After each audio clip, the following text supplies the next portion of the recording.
Hoy te presentamos en el umbral del miedo oficial, relatos de medianoche, conexiones extrañas. A veces hay conexiones extrañas entre las personas o entre nuestras acciones, conexiones que se manifiestan de distintas maneras. Algunos las interpretan como señales o avisos de lo que está por pasar.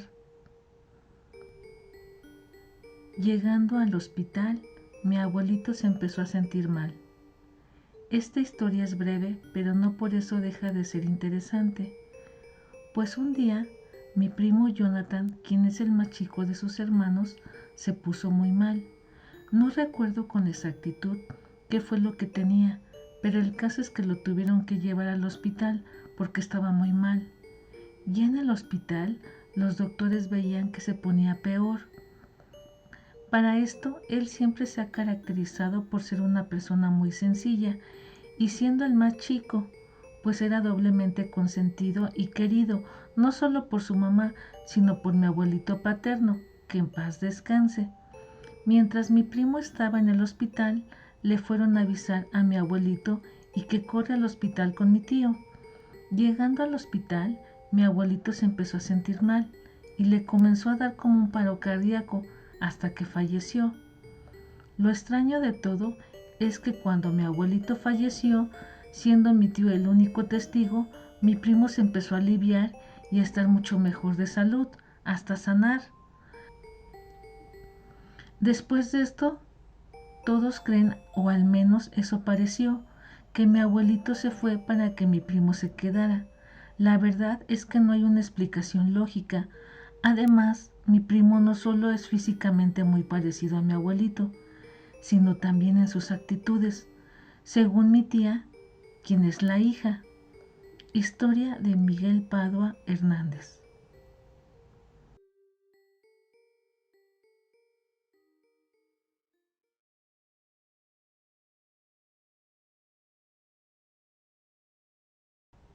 Siguiente relato. Cuando volteé, esta persona ya no se encontraba.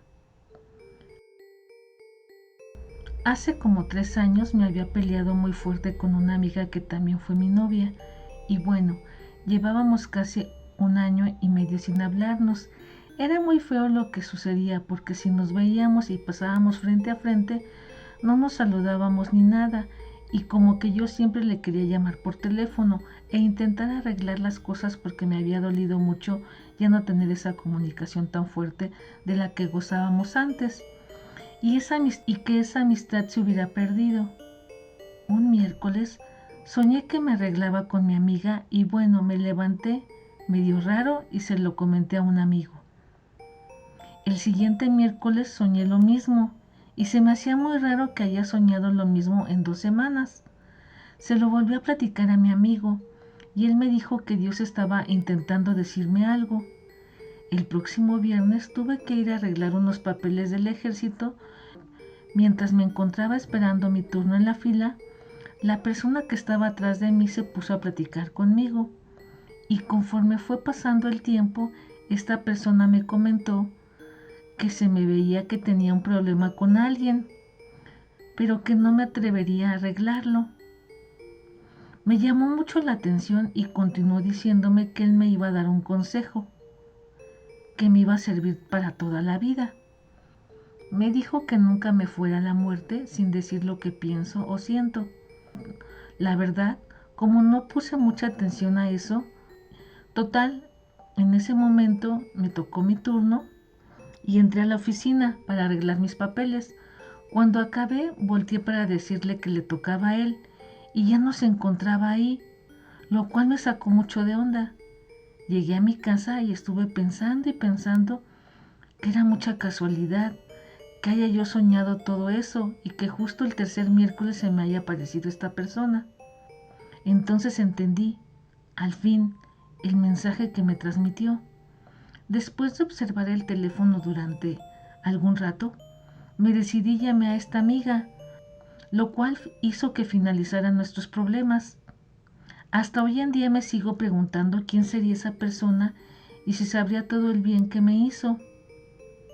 La única referencia que tengo de él es que se llamaba Víctor, y hoy en día mi mejor amigo se llama Víctor.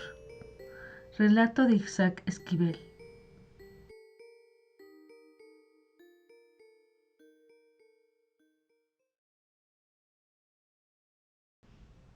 Siguiente relato.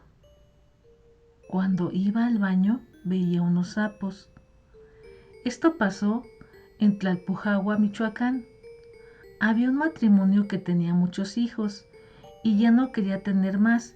Aún así la señora quedó embarazada.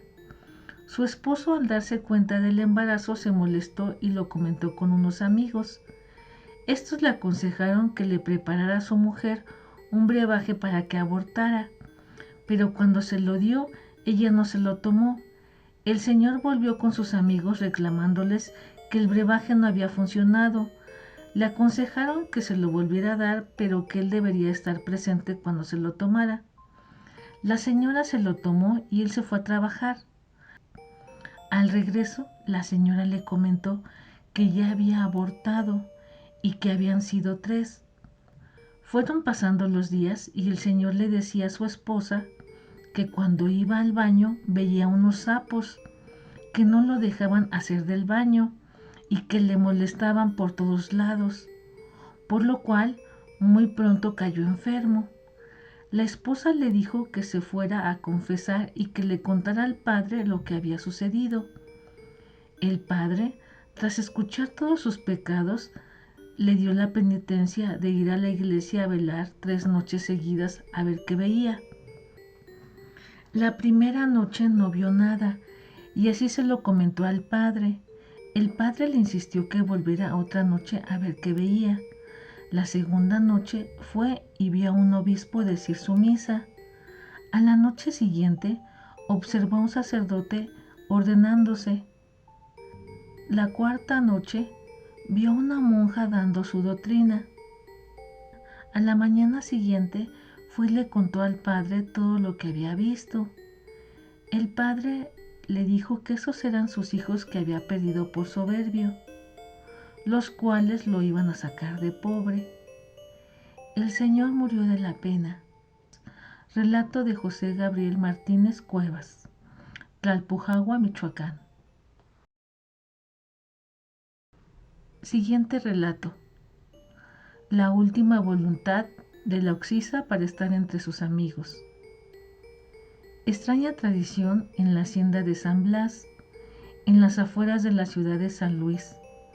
Habitaba gente muy adinerada, que tenía una tradición un tanto anormal. Cuenta mi abuela que cuando alguna persona de estas familias fallecía, preparaban un funeral muy ostentoso y con muchos invitados.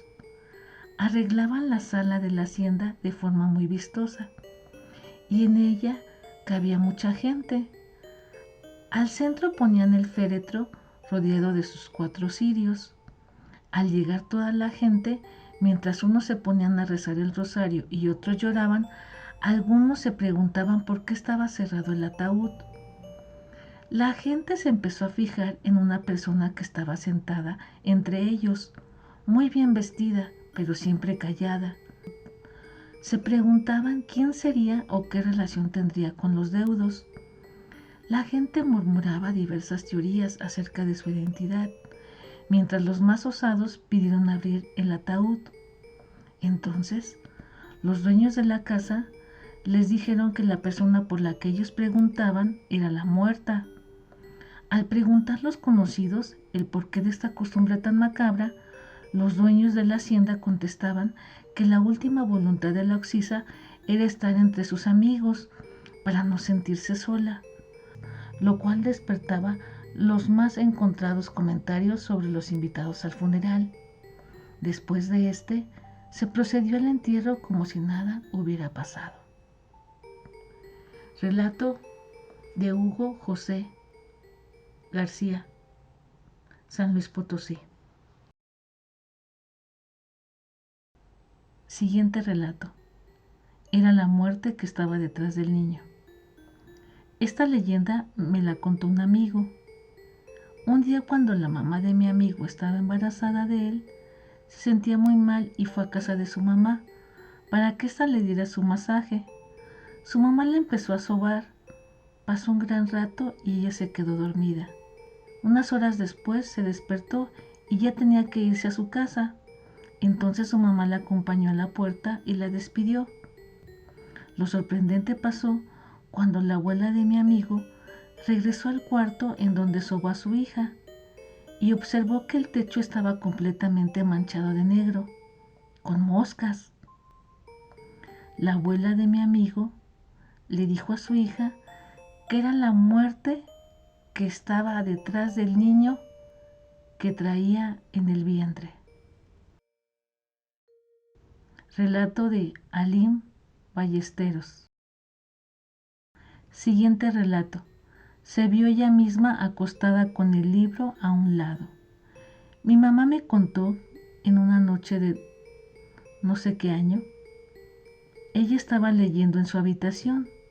Cuando se quedó dormida por un rato, sintió que algo o alguien le oprimía el pecho, por lo que no podía respirar. De la desesperación, se levantó para salir del cuarto y no sabe por qué volteó hacia su cama y se vio a ella misma acostada con el libro a un lado. Quiso gritar y no pudo. Entonces sintió que se desmayaba. Después de aproximadamente 5 minutos, gritó. Se sentó en su cama y salió corriendo hacia la sala temblando de miedo. Cierra los ojos y apaga la luz. Relatos de medianoche. El umbral del miedo oficial. Gracias por acompañarnos. Nos vemos la próxima semana.